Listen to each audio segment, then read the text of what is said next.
Welcome to Moonlight Madness, and today we're doing the star sign of air, sun, moon, and rising. And the decks I'm using today are my trusted and faithful since 2015, the Fairy Tarot decks by Doreen Virtue and Radley Valentine, the Enchanted Map by Colette Baron Reid, and the Wisdom of the Oracle by Colette Baron Reid. Now I like these decks because I like the pictures straight up. I'm very much a visual person. I draw and stuff, so yeah, the visual images, I'm sorry, just adjusting the camera. The visuals are very important to me in order to get a feel, to concentrate on a point of interest. My eyes drawn to a point of interest. Sorry about that shot of my massager table in the background, but that's what I also do. I'm a beauty therapist by trade. It's been a long time since I've actually done a massage on someone. I did one for my son a couple of weeks ago now, but I'm out of practice and I kind of get nervous, and even now talking to you on camera, I get extremely nervous before I go on camera. So just bear with me. I just need to work up my Dutch courage, if that makes sense. Now, we've had some interesting activity of late, at least I have, with the spirit world. Namely, where's my candle? I'll move it around so you can see it. Namely, in the love department, I keep getting lots of interested fan pages hitting my page, which I'm liking them, so that makes sense why they're there. But it's just, I don't know, I just think there's some activity. I think there's a definite seismic activity going on in the world, and I think it's related to the planetary activities we've got going on. I think we had Mercury retrograde recently, and so now we are coming into Libra season. Libra season is all about balance. I just dropped that. Okay. There's something new starting up. I just sense a newness. So if you've got a Libra placement, look out for that. I get that you're quite a feisty creature at times. You've got the Seven of Wands. Now, that's about standing up for your rights as a person, as an individual, like human rights. I've got a shirt on today that says no to domestic violence. I went into the program. Got your sister back. It was very, very good. And yeah, I just don't think you're going to take any BS. And you'll call them out on it too. I don't think they're used to being called out on if they're a big group. I went for a cleaning job recently and basically got told to my face that I wasn't suitable for the role because I was unwell when I used to stay there when I was homeless many years ago. I just found it extremely rude and inappropriate, and I called them out on their crap. And I called up my caseworker who tries to find me work. I told her what happened, and she said that's just wrong. That's just pure discrimination. They can be taken to court over it. Like it's a real thing. She didn't say it to my face, but it was passed along through an employee of hers, which doesn't. I used to promote the place. Now I won't promote it. In fact, I'll tell people not to go there.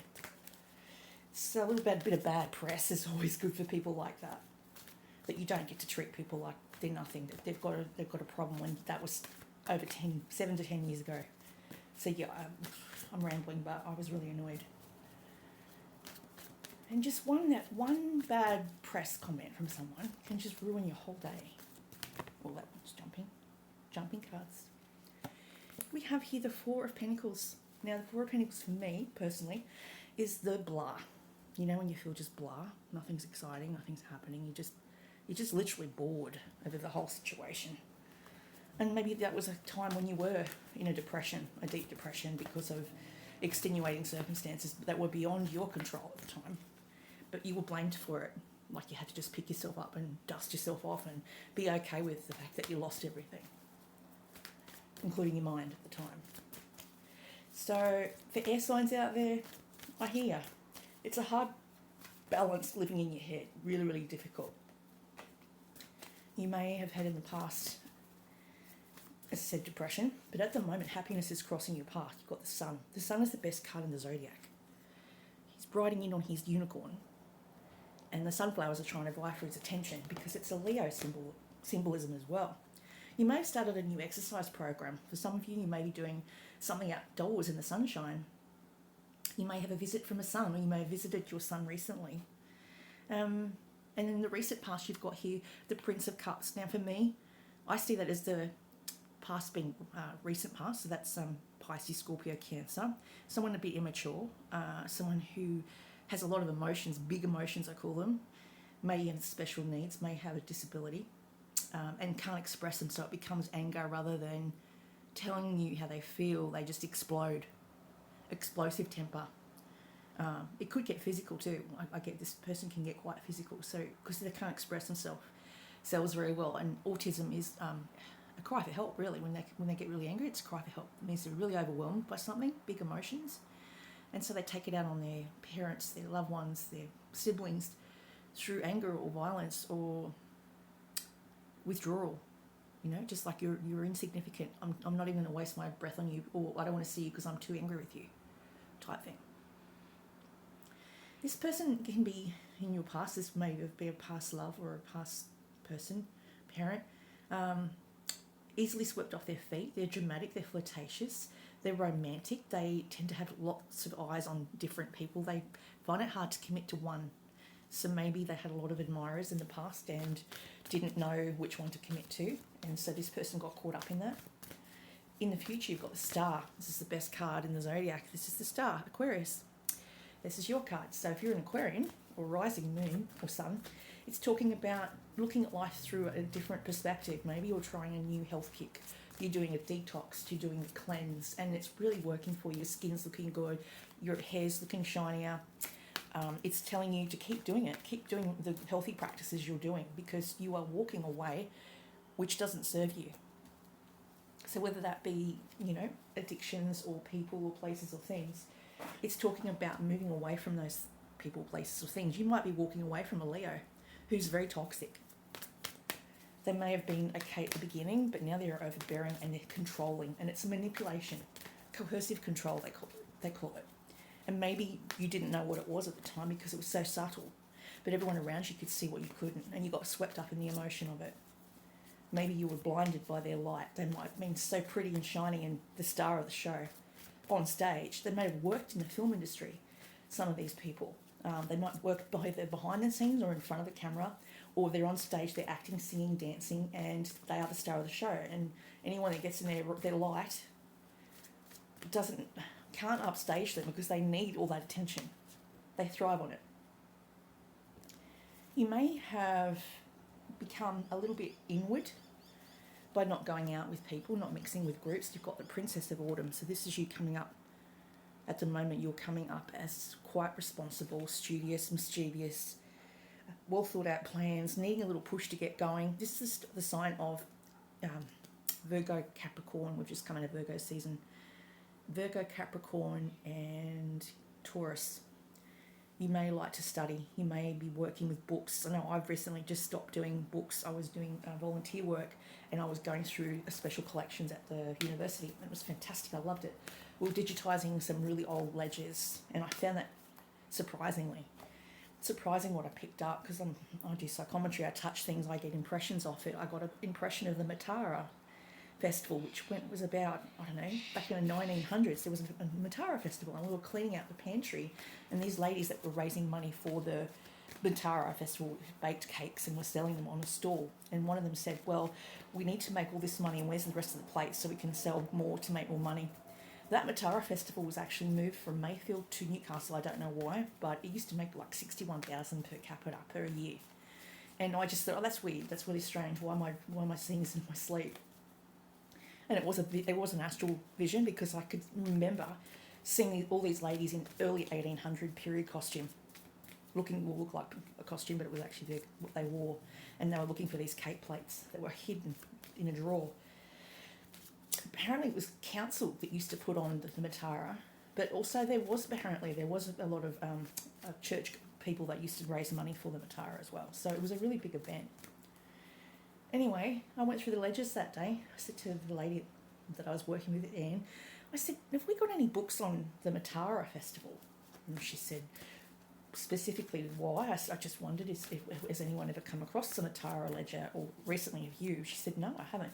That book I had to photograph that day had 2 entries of Matara. How I would know that is beyond logic, reason, space, time. That's the sort of thing I do. And I don't mean to toot my own horn, but I don't think many people have that ability to call in a book or a ledger that you haven't even touched yet. You didn't even know you're going to go through it and find it. There is a movie, it's one of my favourites, it's a series called A Discovery of Witches with Matthew Good and Teresa Palmer. And it talks about Ashmole 713, I think it is. And it's finding this book, this magical book that's been out of action. They couldn't find it for about hundreds of years. She summons it. She summons the book with her hands. And she doesn't know how she's done it because she doesn't understand her own magic. She's been spellbound by her family, by her parents, her grandparents. She comes from a long line of witches. And the aunts are the ones that inform her that she's got to learn to control these powers because they're going to just burst out of her if she's not careful. And that's what happened. This energy, this trying to find this book, burst out of her, and she found it. Well, she got the librarian to find it, and the librarian had said it was missing for, as I said, hundreds of years. But she said to go and get it, and then her fingers magically operated the book. They made the book come to life. She absorbed what was in the book, some alchemical pictures of an alchemical child and a tree, and it was just amazing. All the book, all the knowledge went into her body. She was the book of life. I don't know if anyone can actually do that, but it kind of really resonated with me, what I do and how I absorb. That's how I used to learn. That's how I used to learn from school. I was not very good at paying attention in class. I was always daydreaming. And the reason was because I was seeing stuff that was not on this, like 3D, it was on the 5D. I was having daydreams of future visions. And I would memorise entire paragraphs of books because I couldn't take the book home. We were very poor. And so I would memorise maybe 6 pages of information and then regurgitate it out in an assignment for things like biology, because I loved biology. So it's just interesting. There is such things. There is a type of telekinesis, I guess you would call it, that is around. It's a kinetic energy where you're absorbing and picking up on things and moving objects around on an astral plane. These people are real. There is such things that are unexplainable that people are only just starting to touch on and explore in the esoteric realms. It is esoteric. It's not on this planet, but it doesn't mean it doesn't exist. It exists, but it exists on another level, another realm. If you think of 7 levels of heaven, it's on one of those levels. And so I think we need to be conscious that we don't know everything. We haven't learnt everything. We can't explain away these things that are not, not tangible. They're in books that are hidden underneath a vault because the religious people back then hid them because they thought it was blasphemy. Astral travel's been around for centuries. They call it the phantom, the phantom that travels. They say when you sleep, your body goes wandering. Your spirit, if you will, leaves your body and goes off if it's not happy somewhere. If you're not happy, you may have to do something new. You may want to move. The Ten of Swords is talking about the ending of something, a resolution, a weight of codependency off your shoulders. Maybe you had people depending on you your entire life because you had to look after them, you had to babysit them. And they were grown-ass adults, but you had to babysit because they weren't mature enough to handle the pressures of modern life. The Magician. This is manifestation for people out there who like to manifest. This is what it's saying. You have the ability to manifest anything you want. It's the rock star of the zodiac. You may be someone on stage. You may sing. You may be a singer or, a rock star. Take charge of your life. You can manifest what you need to be a success. And then you've got here the Prince of Spring. Someone else coming in around you who's a Sagittarius, Leo, again with the Sun card. Sagittarius, Leo, or Aries, a star sign. I have Aries ascendant in my chart. I can be quite fiery. When you piss me off, I have to learn to calm it all down. And that's why I do a lot of meditation. I do lots of walking, do lots of running, because that's how I get rid of it. For some of you, I think you have so much energy that you need to express it, but whether it be through rapping or through singing or through doing this sort of thing. You have to express how you feel in order to calm down your quick-tempered demeanor, I guess is how I'd look at it.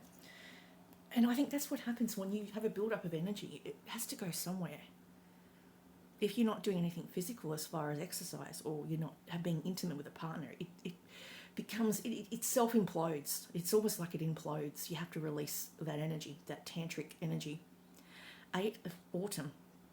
This is doing research. You need to do more research in education, a form of seminars, going back to school or apprenticeships.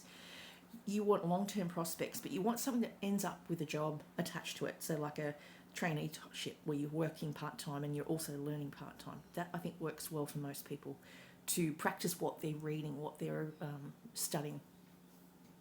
So the next book I've found, the next deck, is the Enchanted Map. I've tongue-tied there. This is a lovely little deck I've had for a number of years, maybe 3 years. During the pandemic, when everyone was going nuts and pulling their hair out and not knowing what was going to happen next, that's what started this channel. I was doing a blog. I called it Moonlight Madness, and it was a blog up on Facebook. And I used to type it up with this tiny little smartphone, which was a dumb phone. Didn't have all the gadgets that this device does, or my current phone, which is my son's. And so I was typing with bad reception, bad internet. I used to go in and out all the time, and with this tiny little screen, and I would upload it, and it just became a blog. And then I decided, why not take it to, like, I got a laptop, why not take it as a YouTube channel? And I started doing the YouTube channel. Now, it's grown to about 30,000, but I'd like it to grow a bit bigger and make an actual career out of it. I don't think I'm suited to work in busy environments. I find it really hard to concentrate and focus when I've got all these energies coming at me, because I can sense in anyone's anger or upset or whatever, because I'm an empath. I sense all these things. There's the flying dream. This is the one about astral travel. You may be astral traveling when you're sleeping. Unexpected visitors. Yeah, I see you. I just see you being very cautious around where you live at the moment. There's a lot of, I found yesterday someone was in our backyard, which we have a shared accommodation, and just casually thought they could go and put their washing on our clothesline. We got 8 people living in the unit, actually 10. We're sharing one clothesline and then 2 little ones. There's no room to put anyone else's clothes on our clothesline. I felt really intimidated. Like, how did you get through that gate? I thought it was locked. There's an adjacent door. They got in and they didn't apologise. They just carried on as though it was okay. But what they were doing was not trespassing. Well, to me, that was trespassing, and I told the guy downstairs about it, but he said that should be locked. I said, can you tell the real estate to get a lock? He said, yeah, that's a good idea. I said, just for our own safety. You could have been on anything. We don't know. I could have been in my pyjamas and felt violated anyway. If you were a bird flying high in the air, what would you see? When you soar above, life's challenges and opportunities, a new perspective becomes available. Today you have invisible wings that allow you to swiftly bring your circumstances into alignment with your highest purpose. This is a sign that your waiting is over and all that hard work is paid off, and the things you hope for are no longer beyond your scope. You have the ability to reach for the stars and find one with your name on it. Spread your wings and soar. The angels are waiting for you. That's a really nice message. And the horse, for me, is horsepower. Lots of energy. You've got 2 horses in this spread, law of attraction. So horsepower usually is, I think the year of the horse is coming up, maybe next year, and it's like a go-getter vibe, and it's one that has to be exhausted, and they're gun shy. They don't trust many people. Horses easily get spooked, at the corner of their eye. That's why they have blinders on, to keep them focused. But they are highly emotional creatures. And if you're highly emotional like I am, then you will understand and relate to this reading. Unexpected visitors. Now, that was the unexpected visitor. I took that as yesterday's chance encounter with the guy downstairs. But, nothing happens without a reason. There's always a reason behind why I had to actually stand out there that minute and notice him doing that. If I hadn't have been there, there's no one else there at the time, just me. If I hadn't noticed it, it would have gone unnoticed and he would have kept doing it. Detour surprises and paradigm shifts. Expect the unexpected. No matter how detailed your plans are and how clear you believe the road ahead to be, there are times when the best plans are waylaid by unforeseen circumstances. Detours may seem inconvenient, but a surprise turn of events signals that the adventure of life is beginning to get interesting. No one can plan for synchronicity, for fate and destiny to meet except spirit. Who knows what you can't comprehend for now? Life's full of surprises, so stay on your toes, enjoy this exciting new adventure you weren't expecting. There is a plan for your life that you may not match up with your agenda. An unexpected phone call. This is what I was getting. Maybe a job that you hadn't counted on may come up for some who are looking for work currently, like I am. I think that's why I like to clean, because cleaning and retail, if it's in a small area, it's not so bad. I can't do huge shopping centres. I can't do Charlestown. It just overwhelms me. Katara is smaller. I can deal with that. But yeah, I find Charlestown, I have to get out of there. It's like too much noise, too much activity, and it just does my head in. I start to panic. I get anxiety. I feel like I'm going to faint sometimes. I just get overwhelmed with all the people that are in there. I know I shouldn't be like that. Kids are like that, right? But that's how I am. Sometimes when something shocking happens, like a trauma in your life, and you've come back from the dead, like I have a couple of times, you come back different. You come back more vulnerable, more impressionable, less defenses. You're so open because you've had to awaken a part of yourself that you'd buried through therapy. You're between worlds. You are neither here nor in the 5D. You are in the middle of the 3D and the 5D. The thing I like about water, and this is for people that have got what I've got, psychic ability, autism, whatever you want to call it, these kids that are on the spectrum usually are the ones that have the abilities, because they're trying to sense out what's going on rather than see with their own five senses, because they don't trust what they see with their five senses. They have to go look elsewhere for what else could be coming at them if you've gone through a trauma. So, that's where people become psychic. They're too busy trying to figure out if you're going to try and harm them or not, or enter their safe space. At least that's what I do. Between worlds is the flamingo. It's black and white and it's green. It's showing you're between. And when I dream in colour. Not many people do, apparently. I dream in colour and I can hear everything, see everything. I get auditory knowledge, future knowledge as well. And I get visual knowledge through the daytime. It usually starts around 11. The feminine principle is you've got to get in touch with your feminine and your masculine to balance out what you're seeing and what you're doing. Transition is not being quite out of one situation and fully engaged in another. Temporary blindness, no man's land. Between the worlds is where you must go of the tendency to make assumptions. This is a time when you are unable to see what is ahead. When I put my glasses on, I can see spirit coming for me, like future events. And I don't want to see them, so I tend not to wear my glasses through the daytime. I don't want to see. It can unsettle me sometimes if I haven't had enough to eat or sleep or drink. Then I'll get the forward motion, and it comes in on my left, I know it's a future vision. If it comes in on my right, it's a past vision. And sometimes the two cross paths. I'll be seeing future and past all in one area. Cultivate curiosity and trust the process of change and growth. You are done learning the lessons of recent experiences in this place between what was and what will be. In a state of making and unmaking and making it again. What is essential now is to admit not knowing. I don't know. There is a great freedom and power to be unleashed. A mystery that is not yours to understand weaves the web of life within a divine matrix of consciousness, greater than your own thoughts, feelings, beliefs, desires, and decisions. The seeds that were planted in the past begin to take root, but what surfaces will probably not be what you expect. When you are between the worlds, you are invited to see, with the curious eyes of a child, in glimpsing a rainbow for the first time. Do so and you will not be disappointed. This is a time to explore the new energy between you and another. It's not a moment of certainty, rather for discovery and curiosity. You don't yet know if this will last forever, so allow yourself to explore who you are and what is reflected back to you. This relationship is meant to educate you about yourself. What do you need? What do you like or dislike? What values are important to you? You are in a critical phase of your relationship that is not to be dismissed or hurried. Yeah, I can't dismiss it. I can't wish it away. I've tried everything imaginable. I've gone and seen priests. I've gone and spoken to psychic mediums in crystal shops. They can't help me. No one seems to be able to help me. And I feel so alone with all this stuff that I get to see all the time. And it scares me sometimes. I don't necessarily want to see what's going to happen. That if it's a bad vision based on bad choices that my children might be making. And I have to warn them. I always tell them, please be careful driving. Because if I see something, I'll have to say that. in order for them to be just that little bit more aware. One of them had an accident on the way to a job interview, and I saw it that morning. It was the day that it hailed, and we tried to talk him out of going. Just don't go. It's just, the weather was like really bad, and I saw him in a vision, and I had to pull him out of a car, and someone had beaten him up or something. It was just one of those types of dreams. I pulled him into the light.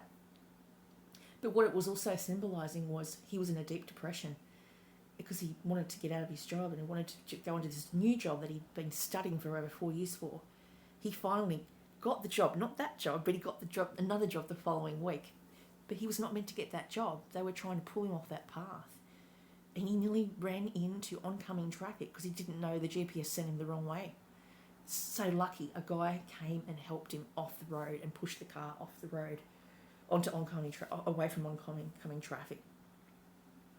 And I woke up at 3 that morning with this vision, and I just was so upset. I went to this place that I go to talk to a lady about what I do, and she said, "Oh my God, it's overtaking your life." I said, "Yeah, it's overtaking my life, but I can't stop it, and I have to warn people because it's really important." And my son was safe.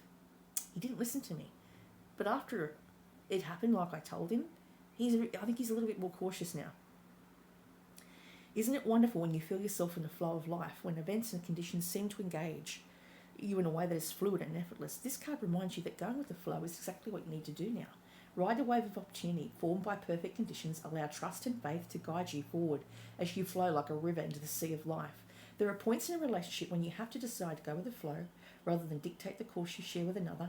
Can you let go of the need to have things your way and allow the relationship itself, your combined goals and desires, to steer the ship? Can you both transcend your personalities and allow the partnership to form its own identity, its own energy? Now is the time to relax and see where this mutual journey leads.